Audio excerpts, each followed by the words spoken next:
ediyorum. Yani geliyorlar da burada hani bilerek boş boş gürleyiniz yok. Türkmenistan düzelmeye yok, şey etmeye yok, beyitmeye. Neden düzelmesin? Neden düzelmesin? Ya bir şey diyeceğim bak halktan üstün bir şey yoktur. Devlet hiçtir halkın yanında. Ya devlet kim ya? Bir halk daha büyük. Neden yani hemmemiz hani Bolman'da da bro olup çıksan, iki olup çıksan Bolman'da da gelirler, basarlar, türmeye atarlar, şey yaparlar. Beş velayet mi? Beş velayette bro olup buradan ayağa kalkacağız.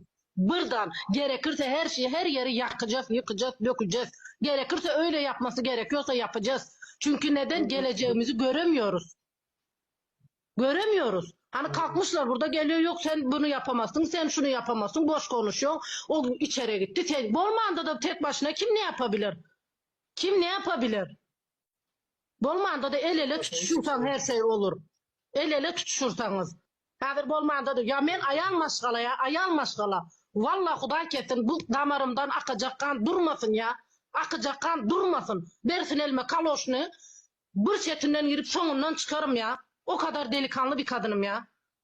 Ama yeter ki benim gelecek ya ben 17 senedir ben Türkiye'deyim ya 17 senedir ben ailemi görmüyorum ya ben eski pasportla kaldım ya başvurmadığım yer gitmediğim yer kalmadı ya gitmediğim yer ya ben neler çektim